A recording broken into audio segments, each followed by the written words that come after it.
پاکستان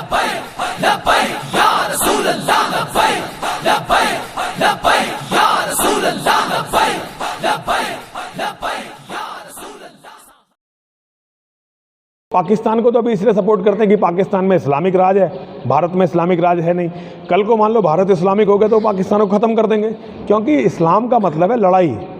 جب ہم کافر نہیں رہیں گے تو وہ مسلمانوں کو کافر گھوشت کریں گے. دیکھیے ہم نے اصل میں محمد کا جیون نہیں پڑھا. محمد خود کہہ کے گیا کہ اسلام کے 73 فرقے ہوں گے جس میں 72 جہنمی ہوں گے، کیول ایک فرقہ جنتی ہوگا.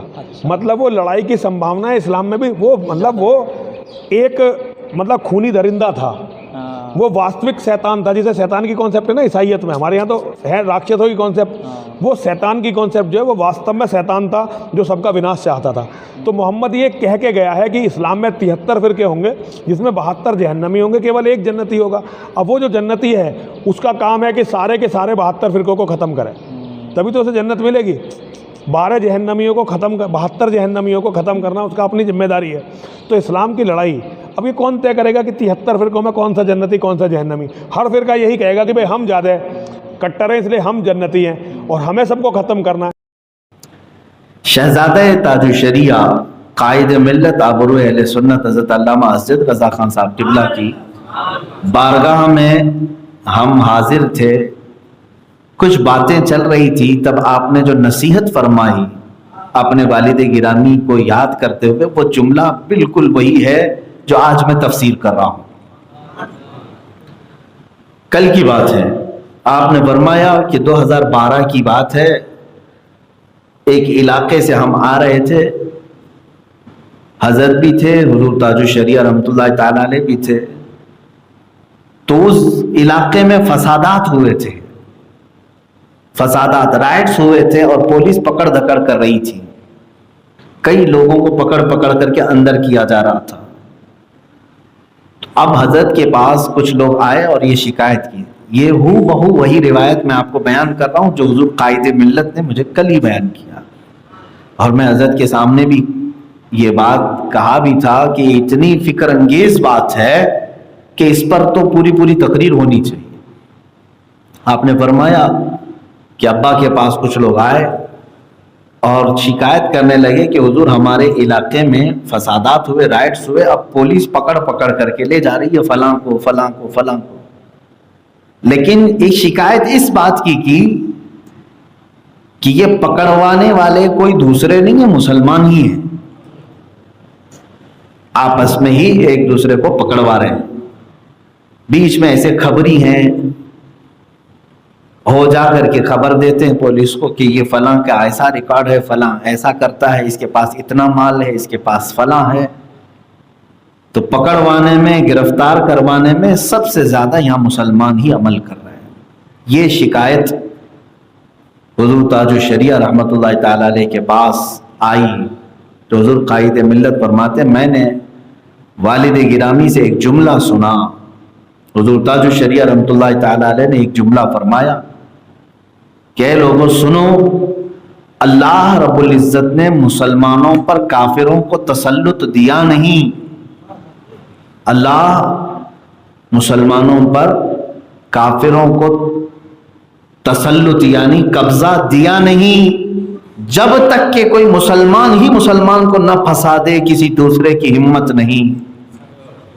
آپ نے فرمایا جب تک مسلمان ہی مسلمان کو اس طرح نہ پھنسائے اس وقت تک دشمنان اسلام کی یہ ہمت نہیں ہوتی کہ عاشقان رسول کو وہ پکڑ سکے. اللہ تعالیٰ کا یہ فضل آج تک ہے میرے عزیز، آج تک ہے. یہ کل ہی کی سنی ہوئی بات میں آپ کے سامنے عرض کر رہا ہوں. وہی قرآن میں اللہ تعالیٰ یہاں یوں فرمایا. یہ بات تو نصیحت انہوں نے کی تھی کل کہ مسلمانوں کو یہ نہیں چاہیے کہ آپس میں مسلمانوں کی خبری کریں، اور ہاں اگر کسی کے غلط کام ہے تو الگ بات ہے کہ اس کو نصیحت کریں، اس کی اصلاح کریں. لیکن کسی بھی مسلمان کو کفار و مشرکین کے حوالے کرنا کہ وہ ذلیل ہو جائے، جیل میں چلا جائے، قیدی ہو جائے، معاذ اللہ، اتنا سخت ترین گناہ ہے، یہ اتنا سخت ترین جرم ہے کہ اللہ تبارک و تعالیٰ اس کی بھیانک سزا قرآن میں بیان فرمایا. وَلَا تَأْكُلُوا أَمْوَالَكُمْ بَيْنَكُمْ بِالْبَاطِلِ وَتُدْلُوا بِهَا إِلَى الْحُكَّامِ لِتَأْكُلُوا فَرِيقًا مِّنْ أَمْوَالِ النَّاسِ بِالْإِثْمِ وَأَنْتُمْ تَعْلَمُونَ۔ قرآن میں یہ بھی اللہ نے فرمایا، اس سے ملتی جلتی آیت ہے کہ تم حاکموں کے پاس کچھ لوگوں کو اس لیے پکڑ کر کے لے جاتے ہو تاکہ تھوڑے پیسے مل جائیں، تم کو تھوڑا سا مال تمہیں مل جائے، اس لیے کچھ ناحق لوگوں کو گرفتار کرواتے ہو۔ یہ قرآن کی بات میں عرض کر رہا ہوں، یہی حضور سیدی تاج الشریعہ رحمۃ اللہ تعالیٰ علیہ نے فرمایا۔ آج مجھے وہ آیت ملی، وَلَوْ شَاءَ اللَّهُ لَسَلَّطَهُمْ عَلَيْكُمْ، اگر اللہ چاہے تو ان کو تمہارے اوپر مسلط کر دے گا، فَلَقَاتَلُوكُمْ، پھر وہ تمہارا قتل کریں گے، لیکن اللہ نے تسلط نہیں دیا۔ میرے عزیزو، اس سے قبل بھی میں نے کہا تھا، تم بڑی چھوٹی سی تعداد میں ہو اور ایسے رہتے ہو جیسے 32 دانتوں کے بیچ میں تنہا زبان رہ رہی ہے، دبتی کسی سے نہیں، دانت سب نوکیلے ہیں، ہلکے سے گوشت کو بھی قطر دیں، لیکن جو نرم ملائم زبان ہے وہ 32 دانتوں سے بھی بچی رہتی ہے۔ یہ ظاہر سی بات ہے، یہ حفاظت ہے۔ اللہ تبارک و تعالیٰ تمہاری بھی حفاظت فرمائے گا جب تک کہ کوئی مسلمان کا دشمن نہ بنے۔ آپس میں جب مسلمان کسی مسلمان کی دشمنی کرے تو حضرت نے یہ فرمایا کہ یہیں سے خسارہ ہے۔ اب ایک حدیث پاک میں یہ بھی بتا دوں، قاتل اور مقتول دونوں دوزخ میں جائیں گے۔ قاتل اور مقتول، قتل کرنے والا اور جس کو قتل کیا گیا ہے وہ بھی، دونوں دوزخ میں جائیں گے۔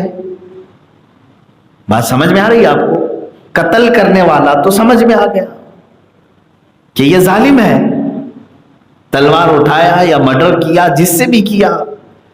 بھائی جو مقتول ہے، جو قتل ہوا ہے، اس کو کیوں دوزخ میں جانے کا حکم آیا؟ توجہ چاہتا ہوں میرے عزیز، حدیث ہے یہ، رسول پاک صلی اللہ علیہ وسلم نے جب یہ فرمایا قاتل اور مقتول دونوں دوزخ میں جائیں گے تو صحابہ نے پوچھا قاتل کا تو سمجھ میں آیا، مقتول کیوں دوزخ میں جائے گا؟ اللہ کے حبیب صلی اللہ تعالیٰ علیہ وسلم فرماتے ہیں قاتل اس لیے کہ قتل کیا، مرڈر کیا، ظالم ہے، اس لیے یہ دوزخ میں جائے گا۔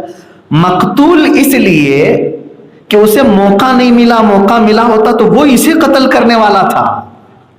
دونوں تو آپس میں ایک دوسرے کو قتل کرنے کے لیے کھڑے تھے۔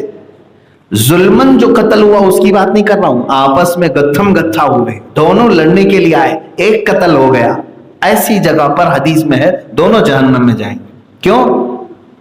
بھائی پوائنٹ اس کو مل گیا، قتل کر گیا ہے، اگر اس کو موقع نہیں ملتا، اس کو ملتا جو مرا ہے، تو وہ کیا چھوڑنے والا تھا؟ وہ بھی اس کو مارنے والا تھا، تو صرف وہ مارنے والا تھا، نیت تھی اس کی، اسی لیے اسے بھی دوزخ میں ڈالا جائے گا۔ مسلمانوں کی آپس میں ایک دوسرے کے لیے اگر تلواریں اٹھتی ہیں تو یہ مت سمجھیں کہ میں اس کو قتل کر دوں گا، اس کو مار دوں گا، اصلاح ہو جائے گی۔ اور دوسرا اگر یہ سمجھے کہ میں مقتول ہوں تو میرے لیے جنت ہو جائے گی، ایسا نہیں۔ دو تلواریں اگر اٹھ گئیں تو دونوں دوزخ میں جائیں گے۔ یہ حدیث پاک میں دونوں دوزخی ہیں۔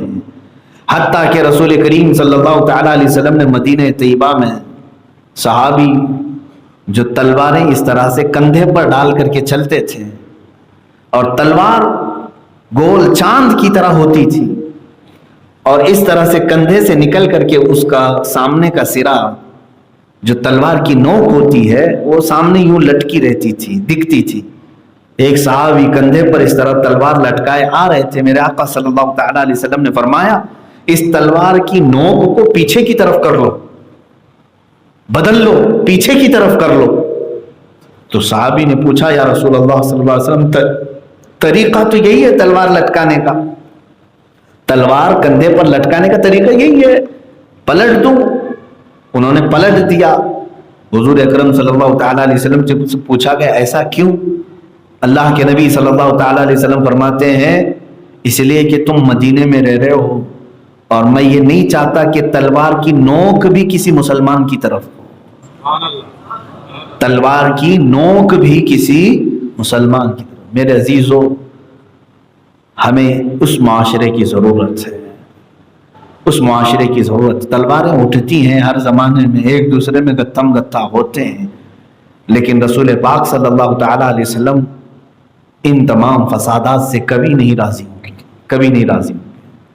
کس کی مجال ہے جو نظر بھی ملا سکے، دربار مصطفیٰ میں، دربار مصطفیٰ میں ٹھکانہ رضا کا ہے۔